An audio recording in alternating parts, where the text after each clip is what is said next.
که څوک ماته ووایي چې په شپږمه سپاره کې یوه مهمه خبره راته وکړه نو زه به ورته دقه خبره وکړم. الله جل جلاله فرمایي وتعاونوا على البر والتقوى، تاسو یو بل سره کومک کوئ په نیکۍ کې او د تقوا په کارونو کې، ولا تعاونوا على الاثم والعدوان، خو د ګناه او د ظلم په کارونو کې له یو بل سره مرسته مه کوئ. دا ډیر یو غټ قانون ده چې په دې باندې زموږ ستاسو دا ټول ژوند څرخیږي. دومره یو غټې خبرې دي دا چې انسان ورته حیرانېږي. په دې خپل ژوند کې وګورئ چې چا هم ښه کار کوو بس د هغه طرفداره اوسېږي، د خپل وس مطابق د هغه سره همکار اوسېږي. هغه که په ښه خبره ولې نه وي، هغه که په ښه مشوره ورکولو ولې نه وي، هغه که په تاییدولو ولې نه وي، هغه ته که ډاډګیرنه ولې نه وي، که مالي همکاري وي، سپورټ وي، تاسو یې ورسره وکئ. که هغه سره زحمت ویستل وي، شپه ورځ منډه وهل وي، که هغه سره چیرته تګ وي او چا لپاره سفارش کول وي، واسطه کول وي، که هر څه وي که نه نو ورسره وکئ. چې هر څومره وسه پوره وو یو چا چې ښه کار کوو او تاسو پوهېدئ چې دا د ټولنې په خیر ده، دا د خلکو په خیر ده، دا د مسلمانانو په خیر ده، بس دغه تر شا درېږي. په دې سره دا ښه کارونه ورځ تر بلې زیاتیږي، هغه خیرخوا خلک ورځ تر بلې قوي کیږي، په دې سره دا ټولنه راپورته کیږي.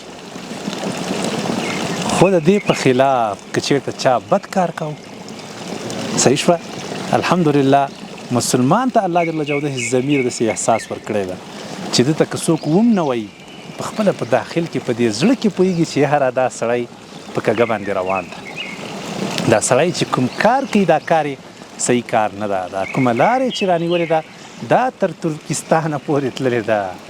نو په داسې حال کې لطف او مهرباني وکړئ، د داسې انسان تر شا مه درېږئ، هغه ته جیجان مه کوئ، هغه ته جیګ و ټیټ مه کېږئ، صحیح شوه، په دروغو باندې د هغه صفت مه کوئ. ښه پوهېږي چې دا انسان رشوت خور ده، غل ده، دروغ وایي، غلط کارونه کوي، ته بیا هم هغه ته ولاړې ناسته پاسته کې هغه ته مشورې ورکړې، هغه سره یو ځای ولاړې هغه ته پیسې ورکړې، څه کوي د الله بندګانو. په هیڅ وجه هم د چا په غلطو په نارواو کارونو کې مرسته مه کوئ. په دې سره به دا ناروا کارونه، دا غلط کارونه دا به ورځ تر بلې کمیږي او کمیږي او تر دې چې ختم شي. بیا به یو وخت کې څوک جرأت نشي کولی چې غلط کار وکړي، وایي هغه پوهېږي چې ما سره په دې ټولنه کې هېڅ څوک هم همکار نشته، که زه غلط قدم واخلم یو څوک مې منې کوي، که یو غلط قدم واخلم خلک متوجه کېږي، که غلط لاره راونیسم خلک ما نه پرېږدي، نو هغه څنګه غلط کار ته مخه وکړي. اوس یو نفر پېژنې چې هغه فساد کوي، هغه غلط کار کوي، ته بیا هم سترګې دې پټې کړي دي پې که نه، او وایي چې زه خیر ده او زه مشر ده او زه حاجي صاحب ده او زه چارواکی ده او زه دا ده او هغه ده. نه، داسې کار مه کوئ. په غلطه کې د هیڅ چا مرسته مه کوئ. دا د قرآن له دې شپږمې سپارې نه موږ تاسو د یو مهم درس ته چې زده کوئ یې. روزي رسان په یاد ولرئ چې الله جل جلاله د روزي عزت او دا هر څه د الله په لاس کې دي، د انسانانو په لاس کې نشته. د الله بندګان د یو غلط تصور ده چې موږ تاسو یې لرو، د انسانانو خوشحالي لټوو خو رب ناراضه کوو. هغه لوی رب چې ناراضه شو بیا به موږ تاسو خوشحالي ووینو؟ نه.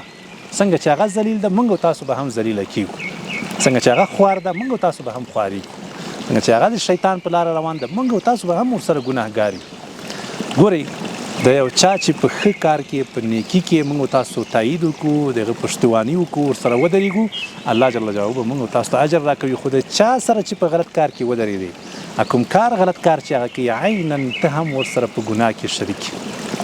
نو شپږمې سپارې نه موږ تاسو یو دا مهم او غټ درس چې زده کوو هغه دا ده چې په ښه کارونو کې باید موږ تاسو د خلکو سره ودرېږو او د خلکو تایید وکړو، د هغوی مرسته او کومک وکړو، خو په غلط کار کې او په ناروا کار کې او په ظلم کې باید هیڅ چا سره هم ونه درېږو او نه هم د هغوی تایید وکړو، نه ورته شابسۍ ووایو او نه یې سپورټ کړو.